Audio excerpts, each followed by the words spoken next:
তিনবার সন্তান হয়েছে। রমজান মাসে রোজা বাকি আছে, তো কি করবে? বাচ্চা হলে প্রতিদিন একজন ফকির মিসকিনকে খাওয়িয়ে দিবেন, বাস যথেষ্ট। যদি করতে না পারেন তাহলে প্রতিদিন একজনকে খাওয়িয়ে দিবেন, তাহলে হয়ে যাবে। আর যদি নিজে করতে পারবো মনে করবেন তাহলে পরে করিয়ে, না পারলে প্রতিদিন খাওয়িয়ে দিবেন। কাজা নামাজ কিভাবে পড়তে হয়? অজু করে পড়বেন। জোহরেরটা 4, আসরেরটা 4, মাগরিবেরটা 3। বেশি কাজা হয়ে গেলে পড়া হবে না, মানে হিসাব নাই, আল্লাহ মাফ করো। মাসিক অবস্থায় কোরআন স্পর্শ করা যাবে কি? যাবে। আয়েশা রাদিয়াল্লাহু তাআলা হজ করতে গিয়ে কাঁদছেন। কেন কাঁদছো তুমি? আরে আপনারা তো উমরার হজ নিয়ে যাবেন, আমি তো ঋতুবতী, আমি কি করবো? শোনো শোনো, তপ করো না, বাকি হাজিরা যা করছে তাই করো। তা হাজিরা কোরআন পড়ছে, তুমিও পড়ো। হাই অবস্থায় কোরআন ধরে পড়া যায়, কোনো সমস্যা নেই। পারবে না দুইটা কাজ করতে, একটা সালাত আদায় করতে পারবে না, আর হজ করতে গেলে, উমরা করতে গেলে তওয়াফ করতে পারবে না। অজান্তে করা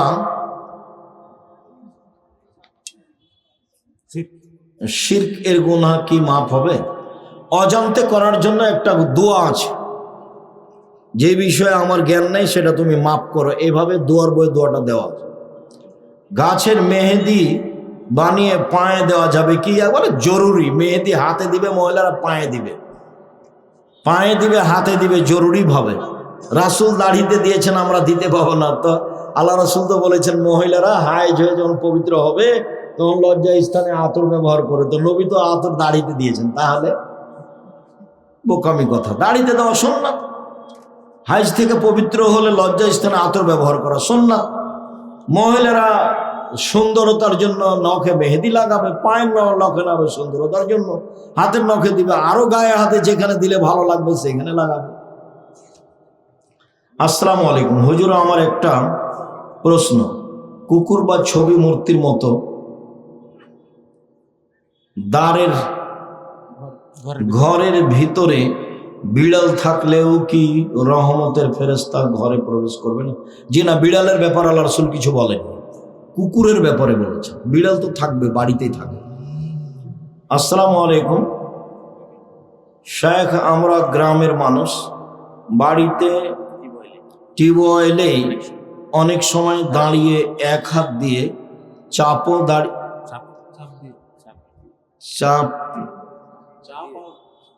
চাপে দাঁড়িয়ে অজু করি, এতে কি সমস্যা হবে?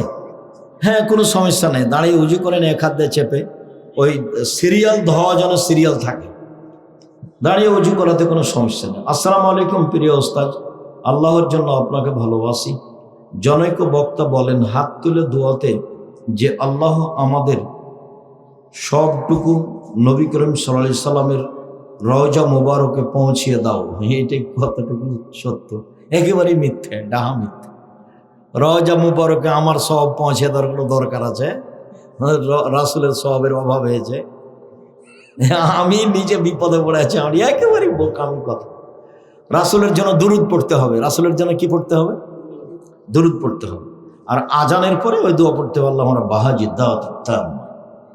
আসসালামু আলাইকুম, আর কিছু দিয়েন না। প্রিয় শায়েখ, নামাজ রোজার মতো পর্দা করা কি ফরজ? জি, পর্দা ফরজ, ফরজে আইন, ফরজ, একবারই জরুরি। আমাদের এলাকার মহিলাদের পর্দার প্রতি কোনো খেয়াল নেই। আমাদের এলাকার মহিলারা তো গোটা গ্রামের লোকই নাকি তার ভাই, গোটা গ্রামের লোকই নাকি চাচা। একেবারে নোংরামি নীতি, এটা বন্ধ করতে হবে। আমরা যখন প্রথমে গ্রামে এসেছি, আব্দুল্লাহর আম্মা এসেছে, তখন আমার চাচারা বাড়িতে ঢুকলে চট করে ঘরে ঢুকে যেত। তখন গ্রামের চাচারা খুব খেপে যেত, খেপতে খেপতে এখন ঠিক হয়ে গেছে, এখন আর কিছু বলে না। এই নিজেকে চেষ্টা করতে হবে, তাহলে সহজ হবে। মন খারাপ করবে কেউ, তারপর ঠিক হয়ে যাবে। জাহান্নাম যেতে কষ্ট লাগে না, সমস্যা হয় না। রাসূল সাল্লাল্লাহু আলাইহি সাল্লাম বলছেন প্রত্যেকটা ছেলে মেয়ে ইসলামী ধারণ ক্ষমতা নিয়ে জন্মগ্রহণ করে। প্রত্যেকটা ছেলে 5 ওয়াক্ত সালাত আদায় করতে পারবে, করলো না কেন?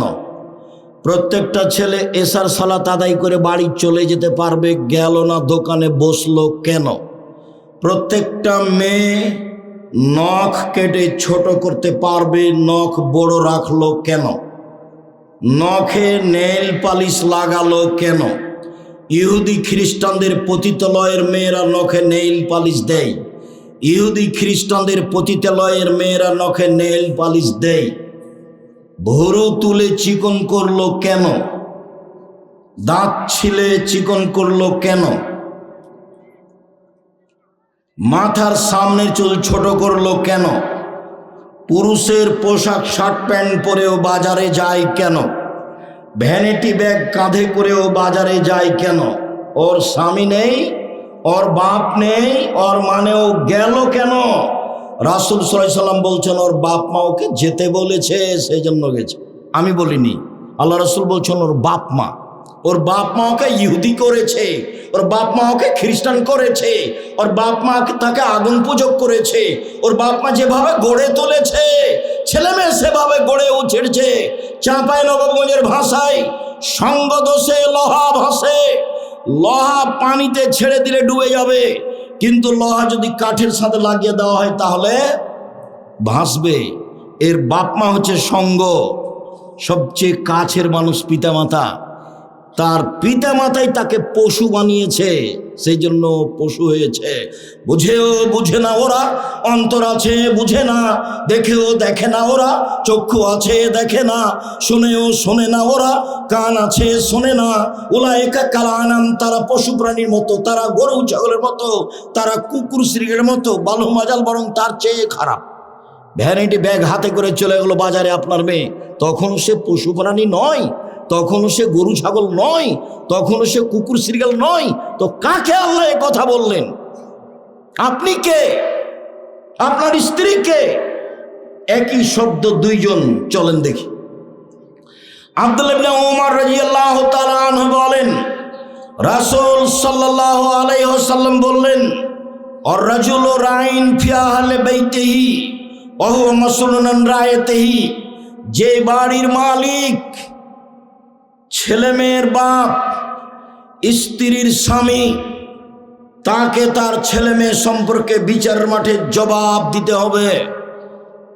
জবাবে পরাজয় হলে জাহান্নাম হবে। তাহাজ্জুদ দিয়ে বিচারের মাঠে টিকতে পারবে না স্বামী স্ত্রী। ওয়াল মারাতু রাইয়া ফি বাইতি যাওজিহা ওয়া ওয়ালাদিহি। স্ত্রী স্বামীর বাড়িতে ছেলে মেয়ের জন্য দায়িত্বশীলা। বিচারের মাঠে তাকে তার দায়িত্ব সম্পর্কে জিজ্ঞাসা করা হবে। এই মা যদি বিচারের মাঠে জবাব দিতে না পারে, তাহলে এই মা তাহাজ্জুদ দিয়ে বিচারের মাঠে টিকতে পারবে না, ফলাফল খারাপ হবে। হাদিস বুখারী মুসলিম। আগেরটা ছিল বুখারী মুসলিম, এটাও বুখারী মুসলিম। চলেন 3। আবু হুরায়রা রাদিয়াল্লাহু তাআলা আনহু বলেন, রাসূল সাল্লাল্লাহু আলাইহি সাল্লাম বলেছেন, কুল্লু নাফসিন মিন আদম সাইয়্যিদ। আদম সন্তান সবাই কর্তা, তাকে জবাবদিহি হতে হবে। আর রাজুলু রাইন রাজুলু সাইয়্যিদুন ফি বাইতি আহলিহি। স্বামী পিতা এই বাড়িতে কর্তা, তার কর্তৃত্ব সম্পর্কে জবাবদিহি হতে হবে। অল মারাতু রাইয়া ফি বাইতি যাওজিহা অল মারাতু সাইয়্যিদা ফি বাইতি যাওজিহা ওয়া ওয়ালাদিহি। স্ত্রী ছেলে মেয়ের মা, কর্ত্রী। বিচারের মাঠে তাকে তার কর্তৃত্ব সম্পর্কে জিজ্ঞাসা করা হবে। শুনুন, নিজের কাজ করে যে তাকে বলে কর্মী, অপরের কাজ দেখে যে তাকে বলে কর্তা। নিজের কাজ করে যে তাকে বলে কর্মী, অপরের কাজ দেখে যে তাকে বলে কর্তা। আপনি 5 ওয়াক্ত সালাত আদায় করলেন, আপনি কর্মী। আপনার ছেলে মেয়েকে সালাত আদায়ের জন্য বললেন, তখন আপনি কর্তা। আপনার স্ত্রী নিজে সালাত আদায় করলো, তখনও মহিলা কর্ত্রী। ছেলে মেয়েকে ঘুম থেকে উঠালো, সালাতের জন্য বলে দিল, আম্মু পেশাবখানায় ঢোকার সময় দোয়া পড়ে ঢোকবা, ওঠার সময় দোয়া পড়ে আসবা, ডান হাতে গিলাস ধরবা, ডান হাতে বদনা ধরে বাম হাতে পানি খরচ করবা।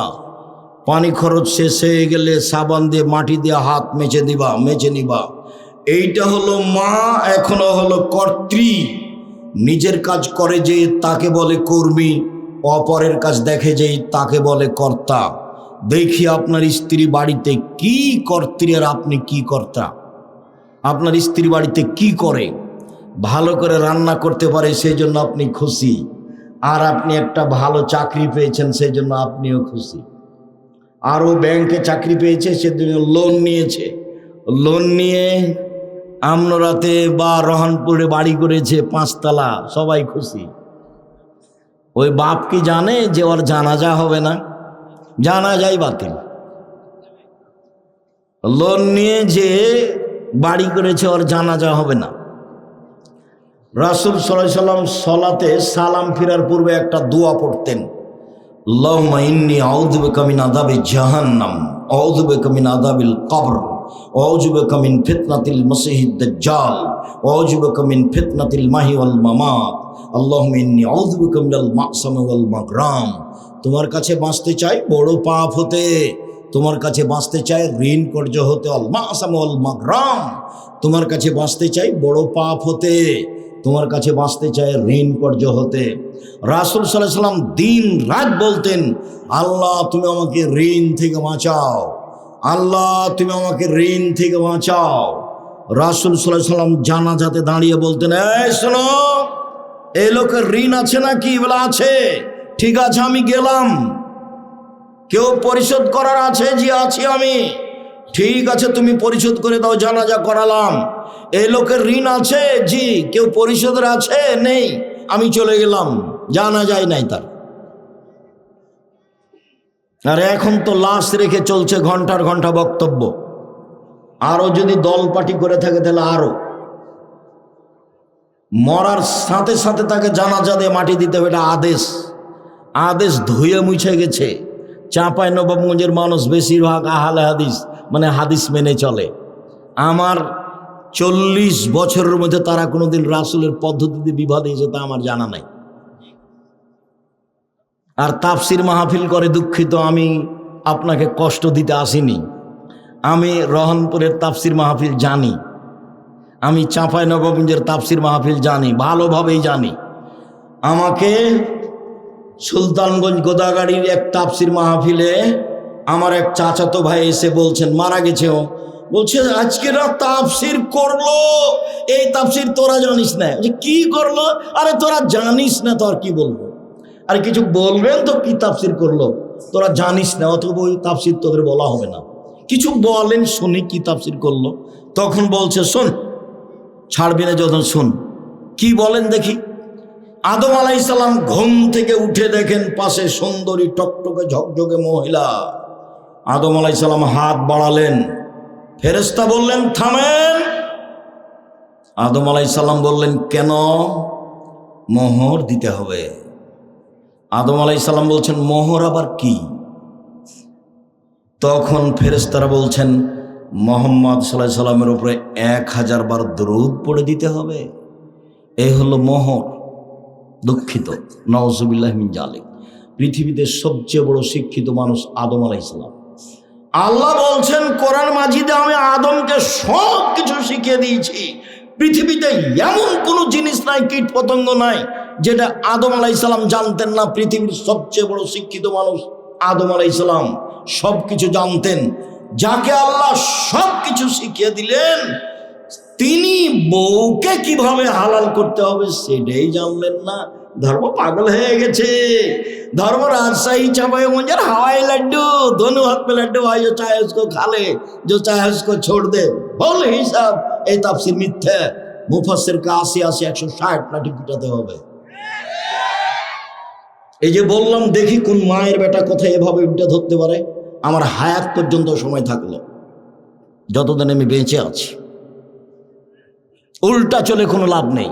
বারবার বলছি, জীবনে বেঁচে থাকার জন্য 5 ওয়াক্ত সালাত বাস, হালাল রুজি, প্রয়োজনে দিন মজুরি, 3 কোরআন তেলাওয়াত, অন্তত সূরা ইখলাস 3 বার, অন্তত সূরা ইখলাস কোরআন মাজিদ পড়তেই হবে। অন্তত সূরা ইখলাস 3 বার পড়েন সকালে, তাহলে আল্লাহকে বলতে পারবেন পড়েছি। 4, আড্ডা পিটা চিরদিনের জন্য হারাম, জান্নাত হবে ইনশাআল্লাহ। আড্ডা পিটা চিরদিনের জন্য হারাম, জান্নাত হবে ইনশাআল্লাহ।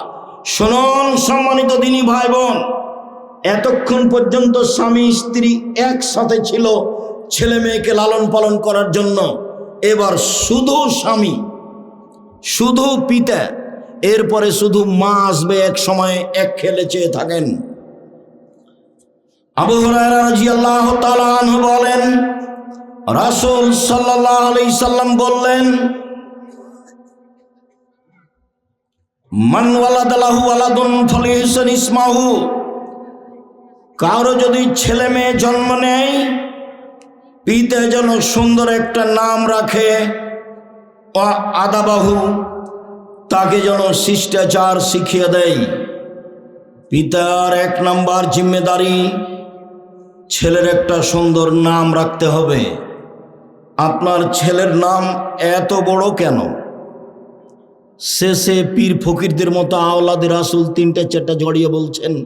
আবার আমি যখন জিজ্ঞাসা করছি তোমার নাম কি, তখন একটা বলল, তখন আপনি আর আপনার স্ত্রী 2জন মিলে বলছেন ভালো নাম বলো আব্বু, ভালো নাম আব্বু বলো, ভালো নাম আব্বু বলো। 2জন মিলে শয়তান বলে ডাকেন, আর এখন ভালো নাম বলবে? 2জন কি আসলেই মানুষ? স্বামী স্ত্রী কি আসলেই মুসলমান? এই নাম আপনি রাখলেন কিভাবে? আল্লাহ রাসূল বলছেন, পৃথিবীর মানুষ শোনো, সবচেয়ে উত্তম নাম রাখো আব্দুল্লাহ, আব্দুর রহমান, আব্দুর রহিম, আব্দুল সত্তার, আব্দুল জব্বার, আব্দুর রাজ্জাক, আব্দুল গাফার, আব্দুল হামিদ, আব্দুল মুসাব্বির। গুণবাচক নাম রাখো। 2, নবীদের নাম রাখো, ঈসা, মুসা, মোহাম্মদ, আহমদ, ইব্রাহিম, ইদ্রিস, ইয়াহিয়া, সুলাইমান, দাউদ। নাম মায়ের খেয়েছেন দুনিয়াতে, রতন নাম রাখলেন কেন? আমি আপনাকে বাপ বলিনি, আপনাকে যদি আমি অশিক্ষিত প্রমাণ করতে না পারি, আমি জাতির সামনে বক্তব্য দেব না। আপনাকে যদি আমি অশিক্ষিত পিতা প্রমাণ করতে না পারি, আমি জাতির সামনে বক্তব্য দেব না। 30 বছর থেকে বলছি, 7 দিনের দিন আকিকা দিতে হবে, 7 দিনের দিন নাম রাখতে হবে, 7 দিনের দিন মাথা নেড়ে করে চুল সম পরিমাণ রূপা মূল্য দান করতে হবে। 7 দিনের দিন নাম রাখতে হবে। 14 দিনে চলে না, 21 দিনে চলে না, জীবনে 1 দিন চলে না, 7 দিনের আগে চলে না। 7 দিনের আগে বাচ্চা মারা গেলে কিছুই লাগে না। 2, পশু জবে করতে হবে। 3, মাথা নেড়ে করতে হবে। 4, চুল সমপনে বা রূপা দান করতে হবে, রূপা মূল্য দিলে হবে। নাম রাখতেই হবে, আকিকা দিতেই হবে। এটা বাপের জিম্মেদারি, এটা কুরবানি নয়। দিলেও চলে, না দিলেও চলে, কুরবানি নেকির কাজ, আকিকা বাপের জিম্মেদারি। কুরবানি নেকির কাজ।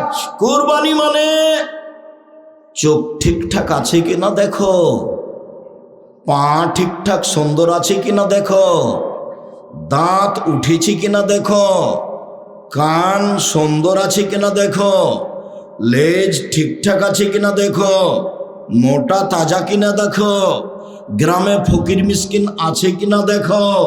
কুরবানি মানে নেকি।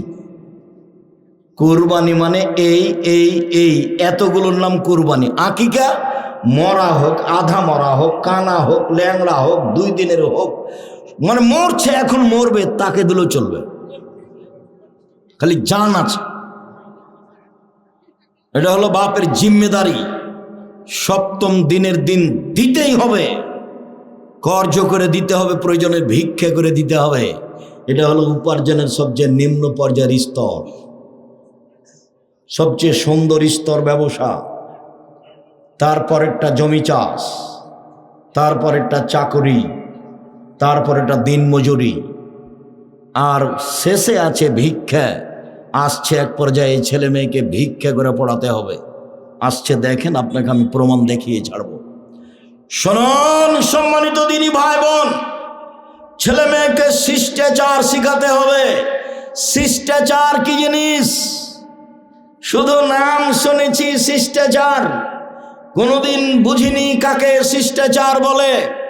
লন্ডনের একটা বড় জায়গা আছে বার্মিংহাম, ফজরের সালাত আদায় করে নাস্তা করতে বাড়িতে ঢুকলাম। আগে আগে বাড়ির মালিক যাচ্ছে, পিছে পিছে আমি যাচ্ছি। বাড়ির ভিতর থেকে একটা ছেলে বের হয়ে আসলো, 18-20 বছর বয়সের ছেলেটা এসে বলল গুড মর্নিং। পিতাও বলল গুড মর্নিং। আমি পিছে আছি, এখন আমি কি করতে পারি? আমি অবাক হয়ে গেলাম। খেতে বসে বলছি, ভাইজান লন্ডন টাকা উপার্জন, টাকা ইনকাম করতে এসেছি, আদর্শ বিক্রি করতে আসিনি। এটা হতে পারে না। ওর জন্য গুড মর্নিং আর আমার আপনার জন্য আসসালামু আলাইকুম। 1 কোটি গুড মর্নিং এক পাল্লায় দেন, আর একটা আসসালামু আলাইকুম এক পাল্লায় দেন, দেখি কোনটা ভারী হয়। আপনি আমাকে 1 গ্লাস পানি দিলেন, আমি বললাম থ্যাংক ইউ, এটা একটা আদর্শ। ভাইজানকে 1 গ্লাস পানি দিলেন, উনি বললেন জাযাকাল্লাহ খায়ের, এটা একটা শিষ্টাচার, এটা একটা আদর্শ। বলেন কোনটা ভালো? 1 কোটি থ্যাংক ইউ এক পাল্লায় দেন, আর একটা জাযাকাল্লাহ খায়ের আপনি এক পাল্লায় দিয়ে ওজন করেন, দেখি কোনটা ভারী হয়। জাযাকাল্লাহ খায়ের আল্লাহর পক্ষ থেকে জিবরাইলের মাধ্যমে মুহাম্মদ সাল্লাল্লাহু আলাইহি ওয়াসাল্লামের মাধ্যমে আমাদের কাছে এসেছে, আর থ্যাংক ইউ মানুষে বানিয়েছে। দুটো সমতা হতে পারে? কোনোদিন হবে না। ছেলে মেয়েকে আদর্শ শিখিয়ে দিল, শিষ্টাচার। বাপ মা জানে না কাকে শিষ্টাচার বলে। আব্বু বাড়িতে সালাম দিয়ে ঢোকো, তার নাম শিষ্টাচার। সালাম দিয়ে বাড়ি থেকে বের হও, তার নাম শিষ্টাচার। আব্বু ডান পায়ের জুতা আগে পরো, তার নাম শিষ্টাচার। বাম পায়ের জুতা আগে খোলো, তার নাম শিষ্টাচার। জামার ডান হাতটা আগে গায়ে লাগাও, তার নাম শিষ্টাচার। খোলার সময় বামটা আগে খুলো, তার নাম শিষ্টাচার। মসজিদে ঢোকার সময় ডান পা আগে দাও, তার নাম শিষ্টাচার। বাম পা পরে দাও, তার নাম শিষ্টাচার। ডান কাতে ঘুমাও, তার নাম শিষ্টাচার। রাস্তায় মানুষ পড়লে তাকে সালাম দাও, তার নাম শিষ্টাচার। পেশাব পায়খানে ঢুকলে দোয়া পড়ে ঢোকো, তার নাম শিষ্টাচার। বের হয়ে আসলে দোয়া পড়ে বের হয়ে আসো, তার নাম শিষ্টাচার। দরজা বন্ধ করলে বিসমিল্লাহ বলো, তার নাম শিষ্টাচার। খাদ্যদ্রব্যাদির পাতিল ঢাকার সময় বিসমিল্লাহ বলো, তার নাম শিষ্টাচার। পাতিলের এক পাশ থেকে ভাত তরকারি উঠাও, তার নাম শিষ্টাচার। বাচ্চারা এক পাশ থেকে খাবে, তার নাম শিষ্টাচার। ডান হাতে খাবে, তার নাম শিষ্টাচার। বাম হাতে পেশাব পায়খানা করার পরে পানি খরচ করবে, তার নাম শিষ্টাচার। শিষ্টাচার কাকে বলে? ইসলামে 1 গিলাস পানি পান করলে 5টা শিষ্টাচার লাগে। অবাক ধর্ম। এর আগে ছিল যেটা, সেটার নাম জাহেলিয়াত, আর এখন যেটা এসে সেটা ইসলাম। 1 মিনিট, এই ছেলে, কোনো কাজ আমাকে দেখায়ও না। জাহেলিয়াত দেখাচ্ছি তোমাকে, আর ইসলাম দুইটা মুখামুখি। জাহেলিয়াত আল্লাহ বলছে ওয়াকারনা ফি বুয়ুতিকুন্না ওয়ালা তাবাররুজনা তাবাররুজাল জাহেলিয়াতিল উলা। হে মুসলিম মহিলা, তোমরা বাড়িতে থাকো। বন্যতার যুগে, বর্বরতার যুগে, অসভ্যতার যুগে, জাহেলিয়াতের যুগে মেয়েরা যেভাবে প্রদর্শন দিয়ে চলতো, ভ্যানিটি ব্যাগ ঘাড়ে করে, সেভাবে তোমরা চলো না। আল্লাহ বলছেন এটা জাহেলিয়াত। এখন ইসলাম চলে এসেছে, এটা চলবে না। মুহাম্মদ সাল্লাল্লাহু আলাইহি সাল্লাম বিদায় হজের লম্বা ভাষণে বললেন এক পর্যায়ে, পৃথিবীর মানুষ শুনে রেখো, কুল্লু আমরিন মিন জাহেলিয়াত তাহতা কাদামাইয়া। জাহেলিয়াতের যুগের যত নিয়ম কানুন ছিল, জাহেলিয়াতের যুগের যত কৃষ্টি কালচার ছিল, জাহেলিয়াতের যুগের যত আদব কায়দা ছিল, সব আমি মুহাম্মদ সাল্লাল্লাহু আলাইহি সাল্লাম আর 2 পায়ের নিচে রেখে দিলাম। জাহেলিয়াতের যুগের কোনো কৃষ্টি কালচার, শিষ্টাচার চলবে না। শুনে রাখো জনগণ, অর্রেবা মিন আমরিল জাহেলিয়া, সুদ হচ্ছে জাহেলি প্রথা। আমি সুদ জাহেলি প্রথাকে পায়ের নিচে রেখে দিলাম। সর্বপ্রথমে সুদ মওকুফ ঘোষণা করলাম আমার চাচার। আমার চাচা জনগণের কাছে হাজারো লাখ কোটি টাকা সুদের পায়। আমি ভাতিজা হিসাবে আমার চাচার সব সুদ মওকুফ করে দিলাম। নিজের বংশ থেকে সুদ বন্ধ করলাম, এটা হলো জাহেলি প্রথা। ভাতিজা যদি কোনো ভালো কাজে চাচার জমি জায়গার উপরে কোনো ক্ষমতা দেখায়, তাহলে চাচা যেন কিছু না বলে। মোহাম্মদ সাল্লাল্লাহু আলাইহি সাল্লামের তো বাপ মা নেই, মোহাম্মদ সাল্লাল্লাহু আলাইহি সাল্লামের তো নিজস্ব টাকা পয়সা নেই, উনি তো কোনো সুদের লেনদেন করেননি, সুদ তো জাহেলিয়াত। আপনাকে আমি বলতে চাচ্ছি যে ইসলাম এসেছে, জাহেলিয়াত চলে গেছে, আবার ইসলাম পিছে হটতে থাকবে আর জাহেলিয়াত আসতে থাকবে। সব মানুষ জাহেলিয়াতের মধ্যে আটকা পড়ে যাবে। থ্যাংক ইউ জাহেলিয়াত, গুড মর্নিং জাহেলিয়াত, tata bye bye, tata bye bye. জাহেলিয়াত 1 পৃষ্ঠা 10টা নাম। জাহেলিয়াত চলাফেরা যেভাবে খাচ্ছেন, পিচ্ছেন, উঠছেন, সব কর্মকাণ্ড, খাতা কলম, অফিস আদালত, কোর্ট কাচারি, সব জাহেলিয়াতের নীতিতে চলছে, ইহুদি খ্রিস্টানদের নীতিতে চলছে। এক সময় ইসলাম এসেছিল, ধীরে ধীরে ইসলাম বিদায় নিচ্ছে, জাহেলিয়াত ছড়িয়ে পড়ছে। আপনি যে কি বলতে চাচ্ছেন, আমি আপনার কথাকে কোনোদিন সামনে নিয়ে আসিনি। কোরআন হাদিস আপনি ভুল বুঝেছেন। উপস্থিত বৈঠকের দিনই মুসলিম বোন, আমি আপনার অনীহার কথা জানি, আব্দুর রাজ্জাক সাহেবের কথা আপনাকে তিতা লাগে এ কথা আমি জানি। আমি আব্দুর রাজ্জাক বিন ইউসুফ চাঁপাইনবাবগঞ্জের মানুষ, আমি আপনার বাড়ির মানুষ, আপনাকে আমি নিজের মতো করে দেখি, আমি আপনার পাশে থেকে ইসলাম ধর্ম আমি সব জানি এ কথা নয়, তবে আমি ইসলাম ধর্ম চর্চা করি এ কথা ঠিক। আমি 97 সাল থেকে ফতোয়া লিখি, 2016 সাল থেকে ফতোয়া বোর্ড পরিচালনা করি। আমার সামনে বড় বড় বিদ্বান বসে থাকেন যারা দেশ বিদেশ থেকে এসেছে। এভাবে আমি ফতোয়া বোর্ড পরিচালনা করি, আমি শরীয়ত বুঝি। আপনার বিদ্যা বেশি এ কথা ঠিক, তবে আমার চর্চা ভালো আছে এ কথাও ঠিক। আমি চর্চা দিয়ে আপনার বিদ্যাকে ঠেকিয়ে দিতে পারি। আপনি যেভাবে শরীয়ত বুঝেছেন সেভাবে শরীয়ত নয়, আপনি ভুল বুঝেছেন, আপনি ভুল বুঝেছেন, আপনি ভুল বুঝেছেন। আপনার স্ত্রী মহিলা বৈঠক করে বেড়াই আর বলে, বুবু বিসমিল্লাহ বললে বুবু এত নেকি হবে। বলে, বুবু নামাজে যখন দাঁড়াবো বুবু তখন 2 পায়ের গোড়ালি জমা করিও বুবু, নইলে লজ্জা স্থানের যোগাযোগ বুবু মাটির সাথে হবে, মাটি অভিশাপ করবে। বুবুর সব কথাই নাকি বুখারিতে আছে। বুবু যখন সিজদায় যাবা বুবু, হাতি যেমন মাটিতে পড়ে যায় সেভাবে পড়ে গিয়ে একবার বুককে উরুর সাথে লাগিয়ে আঁটো সাঁটো হয়ে সিজদা করিও বুবু। বুবুর সব কথাই নাকি বুখারিতে আছে। বুবুর কথা আমার তদন্তে 70% মিথ্যা আছে। বুবুর কথা ফাজাইলে আমলের মতো। বুবুর কথা কেমন? ফাজাইলে আমলের মতো। ফাজাইলে আমল, আদম আলাইহিস সালাম 60,000 বার হজ করতে গেছেন ভারত থেকে। ভাইজান 60,000 বার, তাহলে 60,000 বছর বয়সে দেওয়া হবে না ভাইজান? একটা মানুষ যদি 60,000 বার হজ করতে যায় তাহলে বয়স 60,000 বছর হইতে হবে না?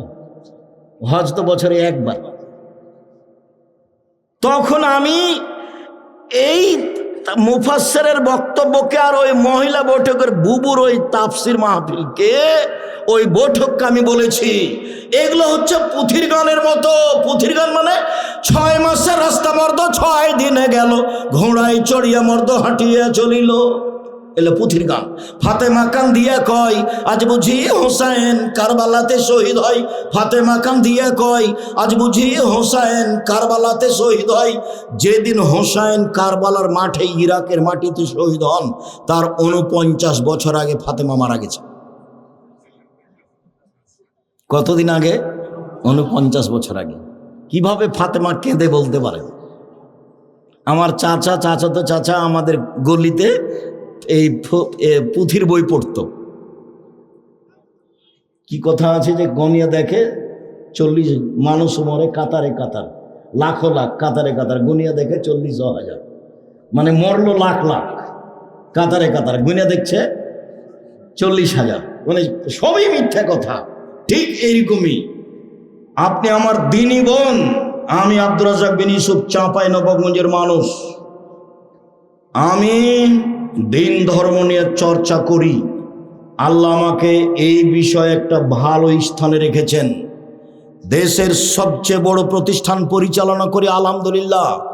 জামিয়া সালাফিয়া দেশের সবচেয়ে বড় প্রতিষ্ঠান, আয়তনে, ছাত্র সংখ্যায়, শিক্ষক সংখ্যায়। শিক্ষক মানে শিরক মুক্ত প্রতিষ্ঠান জামিয়া সালাফিয়া, বিদআত মুক্ত প্রতিষ্ঠান জামিয়া সালাফিয়া, দল মুক্ত প্রতিষ্ঠান জামিয়া সালাফিয়া, সংগঠন মুক্ত প্রতিষ্ঠান জামিয়া সালাফিয়া, হিংসা মুক্ত প্রতিষ্ঠান জামিয়া সালাফিয়া। 100 জন শিক্ষক এক জায়গাতে বসলে একজন আর একজনের বিরুদ্ধে মুখ খুলতে পারবে না, মুখ খোলাই নিষেধ। কেউ কাউকে বলতে পারবে না আমার সাথে আসেন। দল সংগঠনের কথা মুখ দিয়ে বের করা নিষেধ। ছাত্র শিক্ষক সবাই একই, একমাত্র জেহেনটা খালি করে, মস্তিষ্ক খালি করে আল্লাহকে সন্তুষ্ট করার জন্য মাঠে থাকতে হবে, ইবাদতে থাকতে হবে। আব্দুর রাজ্জাক সাহেবকে শ্রদ্ধা করি, কোরআন হাদিসের কথা বলে, সেই জন্য। একদিন দেখছি বাম হাতে পানি খাচ্ছে, তখনও কি শ্রদ্ধা করব? জি না, এটা অসম্ভব হতে পারে না। আর আব্দুর রাজ্জাক সাহেবকে সম্মান করি, অনুসরণ করি না। অনুসরণ পৃথিবীতে একটা মানুষকে করি, যার নাম মুহাম্মদ সাল্লাল্লাহু আলাইহি সাল্লাম, যার কথাতে 1 গিলাস পানি পান করলে 5টা বিধান লাগে। 1 ডান হাত, 2 বিসমিল্লাহ, 3 বসে, 4 3 শ্বাসে, 5 পান শেষে আলহামদুলিল্লাহ। 1 গ্লাস পানি পান করলে 5টা শিষ্টাচার লাগে। আবু মুসা আশআরী রাদিয়াল্লাহু তাআলা আনহু বলেন, রাসূল সাল্লাল্লাহু আলাইহি সাল্লাম বললেন, মান কানাত লাহু ওয়ালিদা, কারো যদি একটা কাজের মেয়ে থাকে, নিজের মেয়ে থাকে, ফাআল্লামাহা, তাকে বিদ্যা শিখিয়ে দিল, ফাসানা তালিমাহা, সুন্দর বিদ্যা শিখিয়ে দিল, ওয়াদ্দাবাহা, শিষ্টাচার শিখিয়ে দিল, ফাসানা তাদিবাহা, সুন্দর শিষ্টাচার শিখিয়ে দিল, এই পিতা ডবল নেকি পাবে। শুনুন, আবু হুরায়রা রাদিয়াল্লাহু তাআলা আনহু বলেন, রাসূল সাল্লাল্লাহু আলাইহি সাল্লাম বলেছেন, যার 2টা মেয়ে আছে, 3টা মেয়ে আছে, ফাআল্লামাহুন্না, মেয়েদেরকে বিদ্যা শিখিয়ে দিল, ওয়া আদাবাহুন্না, মেয়েদেরকে শিষ্টাচার শিখিয়ে দিল, ওয়া যাওয়াজাহুন্না, মেয়েদের বিবাহ দিয়ে দিল, ওয়া আহসানা ইলাইহিন্না, তাদের সাথে ভালো আচরণ করলো, সেই পিতা আর আমি মুহাম্মদ সাল্লাল্লাহু আলাইহি সাল্লাম জান্নাতে একসাথে থাকবো। এইভাবে ছেলে মেয়েকে বিদ্যা শিখালো, শিষ্টাচার শিখালো। শিষ্টাচার কি সেটাই তো বুঝতে পারলাম না। এই ছেলে, তোমাদের ধারণায় কি দোকানে বসে আড্ডা পিটা কি শিষ্টাচার? ল্যাংটা মেয়ে দেখা মোবাইল, এটি কি শিষ্টাচার? যার একজনের বদনাম করছো, দলীয় দাপটে দড়িয়ে বেড়াচ্ছ, সেটাই কি শিষ্টাচার? আর একজনকে বক্তব্য ধুয়ে ছেড়ে দিচ্ছ, সেটাই কি শিষ্টাচার? কে কোন পাপ করেছে 40 বছর আগে, এখন সেগুলো মানুষের সামনে বলছো, সেটাই কি শিষ্টাচার? দুঃখিত। সাংবাদিক প্রতিষ্ঠানে গেছে কিছুদিন আগে, তা আমাকে কিছু জিজ্ঞাসা করছে। তো সাধারণত আমার সাথে দেখা হয় না এরকম কোনো লোকের। তা আমি সেদিন অফিসেই ছিলাম কোনো কাজে, এই সময়তে চলে এসেছি, দিয়ে আমার সামনে মুখামুখি হয়ে গেছে। তো আমাকে পুরাতন কথা জিজ্ঞাসা করছে। তখন আমি বলছি, সাংবাদিকতা করা ছাড়া আর কোনো কাজ পান না, ভিক্ষা করে খান। ভিক্ষা করে খাবেন, সাংবাদিকতা করতে এসেছেন কেন? আপনি জানেন না যে আল্লাহর নবী বলেছেন, মান সাতারা মুসলিমান সাতারাহুল্লাহু ফিদ-দুনিয়া ওয়াল আখিরাহ, কেউ যদি কারো দোষ ত্রুটি ঢেকে রাখে, আল্লাহ বিচারের মাঠে তার দোষ ত্রুটি ঢেকে রাখবে। আর আপনি আমাকে পুরাতন কথা জিজ্ঞাসা করেন, মানে কি বুঝাতে চান? ভিক্ষা জুটে না, কেউ ভিক্ষা দিবে না, এখানে এসেছেন কেন? 1 মিনিট, এই ছেলে এদিকে দেখো। আমার দিনী বোনেরা, একটু ধৈর্যের পরিচয় দেন। হ্যাঁ, করে তো কিছু এসেছে, কিছু তো গেছে। দেবরের সাথে এসেছে, ভাসুরের সাথে গেছে। জবাব তো আমি দিব না, জবাব ওর স্বামী দিব, ওর বাপ দিবে। গল্প করতে করতে এসেছে, গল্প করতে করতে গেছে। কি শিষ্টাচার জীবনের ছেলে মেয়েকে শোনালেন। এদিকে দেখ, বিচারের মাঠে আল্লাহ একজন ব্যক্তিকে এইভাবে তার বাহু দিয়ে আড় করে নেবেন, ঢেকে নেবেন আল্লাহ নিজে, দিয়ে তার আমলনামাটা তার সামনে তুলে ধরবেন এইভাবে। দেখো তো, চিনতে পারো কি এইগুলো পাপ কার? হ্যাঁ চিনতে পারছি, এগুলো আমার পাপ। তুমি কি মনে করো আমার ফেরেশতারা এগুলো অন্যায় লিখেছে? না না না না না, আমি মনে করিনি এগুলো অন্যায় লিখেছে। তুমি কি আমাকে কিছু বলতে চাও? জি না, আমি আপনাকে কিছু বলতে চাই না। আল্লাহর সাথে মুখামুখি কথা হচ্ছে। তখন আল্লাহ বলবেন, শোনো, তুমি মানুষের দুনিয়াতে মানুষের দোষ ত্রুটি ঢেকে রেখেছিলে, আজকে আমি আল্লাহ তোমার পাপ ঢেকে রাখতে পারি না। যে পাপ তোমাকে দেখালাম সেই পাপ আমি মাফ করে দিলাম, মুছে দিলাম, তুমি জান্নাতে যাও।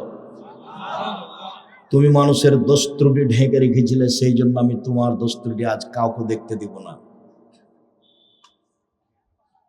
আর দল সংগঠনের গতি বিধি চরিত্র বৈশিষ্ট্যই হচ্ছে আর একজনের পিছনে লাগা। ও ছাড়া বাঁচতেই পারবে না। ও যদি বলে আমি মুখ খুলি না কারোর বিরুদ্ধে, তাহলে মিথ্যা কথা হয়ে যাবে। কারো কথা আমি নাম নিনে।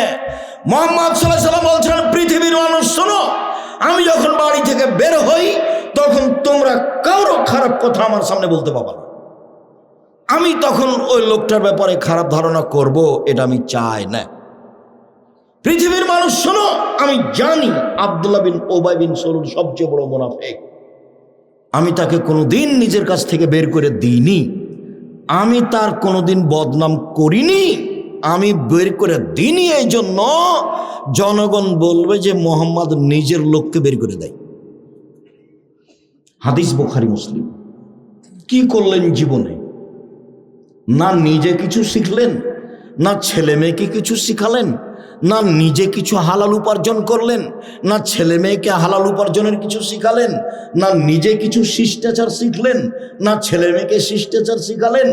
জীবনটা একবারে সোলানায় মিছের মতো হয়ে গেল। সম্মানিত দিনী ভাই বোন, রাসূল সাল্লাল্লাহু আলাইহি ওয়াসাল্লাম বলছেন, এবার শক্ত অবস্থানে যাচ্ছি। দেখেন, শুধু পিতা এখন চলছে। আল্লাহ রাসূল বলছেন, আনফিক আলাইক মিন তাওলিক, পৃথিবীর মানুষ, তুমি তোমার ছেলে মেয়েকে গড়ে তুলো, শিক্ষিত করো তোমার উপার্জিত সম্পদ দিয়ে। তোমার উপার্জিত সম্পদ মানে তোমার বাপের জমিদারি দিয়ে ছেলে মেয়েকে পড়াও, নইলে তুমি ব্যবসা করে ছেলে মেয়েকে মানুষের মতো করো, নইলে তুমি জমি চাষ করে ছেলে মেয়েকে মানুষের মতো মানুষ করো, নইলে তুমি মানুষের বাড়িতে কাজ করে করো, নইলে তুমি ভিক্ষে চেয়ে ছেলে মেয়েকে পড়াও। তোমার ছেলে ভিক্ষে চাইতে পাবে না, আপনার মেয়ে গার্মেন্টসে যেতে পাবে না, আপনার ছেলে টোকাই হতে পাবে না। 25 থেকে 30 বছর পর্যন্ত, শেষ পর্যন্ত ভিক্ষা কে করবে বলেন তো? পিতা, বাপ করবে, ছেলে মেয়ে করবে না। 25 থেকে 30 বছর পর্যন্ত ছেলেটাকে মানুষের মতো মানুষ করে গড়ে তুলতে হবে, তারপরে পয়সা উপার্জন। আপনাকে এই সিদ্ধান্ত আগেই তাড়াতাড়ি কে দিল? আপনি একটা পরিবারকে কবর দেওয়া পিতা, আপনি একটা অশিক্ষিত পিতা, জাতির জন্য ক্ষতি করেছেন, নিজের ক্ষতি করেছেন, সমাজের ক্ষতি করেছেন। সব অন্যায় আপনার ছেলে মেয়ে করে বেড়াচ্ছে। দুঃখিত। সব সময় আল্লাহকে বলেন, আল্লাহ আমি ছেলে মেয়ে মানুষ করতে চাচ্ছি জাতির জন্য, তোমাকে সন্তুষ্ট করার জন্য, আমি নিজের জন্য করতে চাই না। এভাবে বলেন, চলেন। পরের হাদিস, এই হাদিসের চেয়ে আরো শক্ত অবস্থানে এই হাদিসের পরের বাক্য আছে, আল্লাহ তারফাও আসাকা আদাবান, লাঠিটা পরিবারের উপর থেকে উঠিয়ে নিও না ছেলে মেয়ের উপর থেকে। প্রথমে আব্বু সালাত আদায় করো, আব্বু ভালো কাজের আদেশ করো, মন্দ কাজের নিষেধ করো। 7 থেকে 10, 11 সালাত আদায় করেছ? জি না। দাঁত ভেঙে দেবো, দাঁত ভেঙে দেবো, পিঠের চামড়া তুলে দেবো, যাও সালাত আদায় করো। এই কোথায় ছিলা, কোথায় ছিলা এতক্ষণ? অক্ষরে অক্ষরে তল্লাশি চালাতে হবে, তার নাম পিতা। শক্তভাবে। এবার চলেন, আপনাকে আমি শক্ত অবস্থানে আরো পিতা দেখাই। আয়েশা রাদিয়াল্লাহু তাআলা আনহা বলেন, আমরা একদা যুদ্ধ সফর থেকে আসছিলাম, গলার হার হঠাৎ করে হারিয়ে গেল, খুঁজে পায় না, জনগণ আটকা পড়ে গেল, পানি নেই, ওযু করতে পারি না, সালাত আদায় করতে পারি না, এখান থেকে যেতেও পারি না, বিপাকে পড়ে গেলাম। জনগণ আমার আব্বাকে গিয়ে বলল, আপনি জানেন আপনার মেয়ে কি ঘটিয়েছে? আবু বকর সিদ্দিক রাদিয়াল্লাহু তাআলা বললেন, কি করেছে? আপনার মেয়ে গলার হারে হাজিয়ে খুঁজে পাওয়া যায় না, আমরা এখান থেকে যেতে পারি না, পানিও নেই, অজুও করতে পারি না, সালাত আদায় করতে পারি না। তখন আবু বকর সিদ্দিক আয়েশার নিকটে আসলেন। আয়েশা রাদিয়াল্লাহু তাআলা আনহা বলছেন যে আবু বকর সিদ্দিক এসে ফালাকা জানি লাকজাতান শাদীদা, আমার কোমরের উপরে খুব জোরে মারলেন, এত জোরে মারলেন ওই সময় আমার স্বামী আমার উরু আমার রানের উপরে মাথা দিয়ে ঘুমিয়েছিলেন। তিনি যদি আমার উরু রানের উপরে মাথা দিয়ে না ঘুমাতেন তাহলে আমি মায়ের কারণে দূরে সরে যেতাম 1 মিনিট। আমাদের দেশের গতি শোনাই, আমাদের দেশের শ্বশুর যদি মেয়ের ঘরে গিয়ে দেখে যে জামাই মেয়ের উরু রানের উপরে মাথা দিয়ে ঘুমিয়ে আছে, তাহলে ওদিকে আগাবে না এভাবে ঘুরবে? বুঝতে পারলেন না মনে হয়? আমাদের দেশের শ্বশুররা কিভাবে ঘুরবে? পাল্টা এভাবে ঘুরবে না? কিন্তু আরবি পরিবেশে এটা নয়। আয়েশা বলছেন, আমাকে মেরে দিলেন, এসে সবচেয়ে বড় মানুষে মারলেন পৃথিবীর ইতিহাসে, পৃথিবীর শুরু থেকে শেষ পর্যন্ত নবী রাসূল ব্যতীত আবু বকর সিদ্দিক রাদিয়াল্লাহু তাআলার চেয়ে দামি মানুষ জন্ম নেয়নি, নিবেও না। সবচেয়ে বড় মানুষে মারলেন, সবচেয়ে বড় মহিলাকে মারলেন।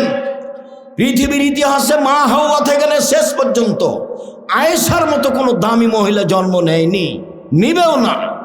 আয়েশা রাদিয়াল্লাহু তাআলা আনহাকে মারলেন, সবচেয়ে বড় মহিলা, সবচেয়ে বড় মানুষের সামনে মারলেন। নবী রাসূল জনগণ নির্বিশেষে সবার চেয়ে দামি মানুষ হলেন মুহাম্মদ সাল্লাল্লাহু আলাইহি সাল্লাম, সামনে মেরে দিলেন। এবার বলি, সবচেয়ে বড় মানুষে মারলেন, সবচেয়ে বড় মহিলাকে মারলেন, সবচেয়ে বড় মানুষের সামনে মারলেন, বিবাহদারী বেটিকে মারলেন, পূর্ণ যুবতী মেয়েকে মারলেন, দিন দুপুরে মারলেন, খোলা মাঠে মারলেন, জামাইয়ের সামনে মারলেন, 1400 মানুষের সামনে মারলেন, হাত দিয়ে মারলেন। আমাদের দেশে আজও যদি যুবতী মেয়েকে বাপ হাত দিয়ে মারতে যায় আর মাছে ছেড়ে খেপে যাবে, হ্যাঁ হুঁশ নাই, বুদ্ধি নাই, মোটা অংশের মতন বড় বেটি ছেলেকে এভাবে মারতে যায়, হাত দিয়ে মারতে যায়। কি দেখেন, মানে এ এক আর এক খোঁচলামি। মেয়ে কোনোদিন বাপের কাছে বড় হয় না। সবচেয়ে বড় মানুষে মারলেন, সবচেয়ে বড় মহিলাকে মারলেন, সবচেয়ে বড় মানুষের সামনে মারলেন, জামাইয়ের সামনে মারলেন, বিবাহিতা মেয়েকে মারলেন, পূর্ণ যুবতী মেয়েকে মারলেন, হাত দিয়ে মারলেন, খোলা মাঠে মারলেন, 1400 মানুষের সামনে মারলেন। এত বড় বাপে এত বড় বেটিকে এত বড় মানুষের সামনে এভাবে মেরে দিলেন। ভুল কোথায় হারটা হারিয়েছে সেই জন্য মেরে দিলেন। আপনার মেয়ে জোহর থেকে দোকানে বসে খালি হ্যাঁ করে হেঁটে বেড়াচ্ছে, তাকে একটু আপনি ধমকও দিতে পারেন না। আপনি আবার বাপ, ছি ঠুত, আপনার মতো বাপ মরে যাওয়া ভালো বেঁচে থাকার চেয়ে। যদি মরে যান এতিম হিসেবে ছেলে মেয়ে জামিয়া সালাফে লালন পালন করবে, কোনো সমস্যা নেই। 519 জন এতিম আছে, কালকে যদি আবার 500 জন যায় কোনো সমস্যা নেই ইনশাল্লাহ। 519 জন এতিম অসহায় আছে, 519 জন। আপনার মতো বাপ আমি বেঁচে থাকা চাইনি। এ দেখেন বাপ কেমন, লাঠি দিয়ে কন্ট্রোল করতে হবে প্রয়োজনে। আল্লাহ রসুল বলছেন লাঠি দিয়ে ঝুলিয়ে রাখো। আলোচনার শেষে চলে আসলাম এবার মা, এককভাবে মা। জাবের রাদিয়াল্লাহু তাআলা আনহু বলেন, রাসূল সাল্লাল্লাহু আলাইহি সাল্লামের সাথে আমরা যুদ্ধ করে আসছিলাম মদিনায়। মদিনায় ঢোকার আগে তিনি বলেন, এই শোনো সৈন্য সামন্ত সব এখানে থামো, সকালে বাড়িতে প্রবেশ করব। আমি জাবের বললাম, আল্লাহর রসুল আমি নতুন বিবাহ করেছি, আমাকে বাড়ি যেতে অনুমতি দেন। তখন আল্লাহ রসুল বলেন, জাবের তুমি নতুন বিবাহ করেছো? জি আমি নতুন বিবাহ করেছি। কুমারী মেয়ে বিবাহ করেছো না তালাক প্রাপ্তা মেয়ে বিবাহ করেছো? আল্লাহ নবী, আমি কুমারী মেয়ে বিবাহ করিনি, তালাক প্রাপ্তা মেয়ে বেশি বয়সের মেয়ে বিবাহ করেছি। আল্লাহ রসুল বললেন, তুমি কুমারী মেয়ে কেন বিবাহ করলে না? তুমি তার সাথে খেলতেও, তোমার সাথে খেলতো। আল্লাহ রসুলের কথার উত্তরে জাবের বলছেন, আল্লাহ নবী শোনেন, আমার আব্বা উহুদের যুদ্ধে শহীদ হয়েছেন 9 জন মেয়ে রেখে। আমার বোনদের সমবয়সের কম বয়সের মেয়েকে আমি বিবাহ করা পছন্দ করিনি 4টা কারণে। আল্লাহ রাসূল শোনেন, আমার আব্বা উহুদের যুদ্ধে শহীদ হয়েছেন 9টা মেয়ে রেখে। আমার 9 জন বোন আছে। আমার বোনদের সমবয়সের কম বয়সের মেয়েকে আমি বিবাহ করিনি 4টা কারণে। এক, বেশি বয়সের মেয়ে বিবাহ করেছি যাতে করে আমার স্ত্রী আমার বোনদেরকে বিদ্যা শিখাতে পারে। মা মানে ছেলে মেয়েকে বিদ্যা শিখাবে। 2, বেশি বয়সের মেয়েকে বিবাহ করেছি যাতে করে আমার বোনদেরকে শিষ্টাচার শিখাতে পারে। মা মানে বাচ্চাকে শিষ্টাচার শিখাবে। 3, অলে তুরাত জেলা হন না, বেশি বয়সের মেয়েকে বিবাহ করেছি যাতে করে আমার বোনদেরকে মাথার চুল চিরুনি করে সাজগোজ করে পরিপাটি করে রাখতে পারে। 4, বেশি বয়সের মেয়ে বিবাহ করেছি যাতে করে আমার স্ত্রী আমার বোনদেরকে পাহারা দিতে পারে। মা মানে পাহারাদার। 1 মিনিট, আপনার স্ত্রী ফরজ সালাত আদায় করেছে, সুন্নাত পড়বে, আল্লাহু আকবার বলতে যাচ্ছিল, আর ছেলে এসে দরজায় সালাম দিয়েছে, আসসালামু আলাইকুম। তখন আপনার স্ত্রী সুন্নাত পড়বে না, থামিয়ে দিয়ে বলবে, এই আহমদ, 20 মিনিট দেরি হলো কেন? আজকে যে তুমি মসজিদ থেকে 20 মিনিট দেরি করে এলে, এই 20 মিনিট তল্লাশি চালাতে হবে মাকে, এটা হলো ফরজ। আর যেটা পড়তে যাচ্ছিল সেটা হলো সুন্নাত। কিছুই যদি বলে না বলে এমনি মা সালাত শুরু করে দেয়, তাহলে হলো খালা, এ হলো খালা। আর যদি সুন্নাত বাদ দিয়ে জিজ্ঞাসা করে তাহলে হলো মা, আমি যদি বুঝাতে না পারি আমি অক্ষম। রাসূল সাল্লাল্লাহু আলাইহি ওয়াসাল্লাম ঠিকই বলেছেন, আমরা জাতিকে বুঝাতে পারলাম না বাপ মা কাকে বলে, সেই জন্যই ছেলে মেয়ে বড় হয়ে দাগাবাজি করে বেড়াচ্ছে, জুয়া চুরি করে বেড়াচ্ছে। আপনি যান ওই যে ওইখানে, আপনি যান ওই যে যেখানে টাকা আদায় করছে ব্রিজে, দেখেন কি অবস্থা। এর নির্বাচনের দেখেন কি অবস্থা। ওটা আপনারই ছেলে, ওকে দেখে মনে হচ্ছে আস্ত শুকুর কুকুরে, একবারে মানুষের মতো নয় তার চরিত্র। আর ওর রাস্তাতে যদি কেউ কিছু বলে, এই কেরে, একবারে কিছু বলা যাবে না। রাস্তা ঘিরেছে কেন? রাস্তা বন্ধ করলো কেন? রাস্তার উপরে আল্লাহ রাসূল যত শক্ত, শরীয়তের কোনো কাজের উপর আল্লাহ রাসূল তত শক্ত নয়। আল্লাহ রাসূল বলছেন, এই শোনো, যেখানে রাস্তা নিয়ে গন্ডগোল হবে সেখানে যা ছিল তার ডবল। বাড়ি ভাঙা লাগলে ভেঙে দাও, জমি দখল করা লাগলে দখল করো। রাস্তা নিয়ে গন্ডগোল হয়েছে মানে যা ছিল তার ডবল। আমি বলিনি এই কথা, মুহাম্মদ সাল্লাল্লাহু আলাইহি ওয়াসাল্লাম বলেছেন, রাস্তা থেকে জিনিস সরিয়ে দাও, ইমানের ছোট অংশ, জান্নাত হবে। এই যে লোকটা জান্নাতে চলে গেছে, লোকটা জান্নাতে চলে গেছে কেন? রাস্তা একটা গাছ পড়েছিল, কেটে সরিয়ে দিয়েছে এই জন্য। হাদিস বুখারী মুসলিম। আপনার ছেলে রাস্তা ঘেরলো কেন? কি দেখাতে চাই? দুঃখিত, আমি বলতে চাচ্ছি, আপনি আমার দিনী ভাই, আপনার স্ত্রী আমার দিনী বোন, আপনারা 2 জন আমার ভাই বোন। আপনাকে আমি অন্তর থেকে ভালোবাসি। আপনি আমার কোনো কথাকে শক্তভাবে নিয়েন না। আপনি কঠিন হলেও ভারী হলেও ভালোভাবে নেন।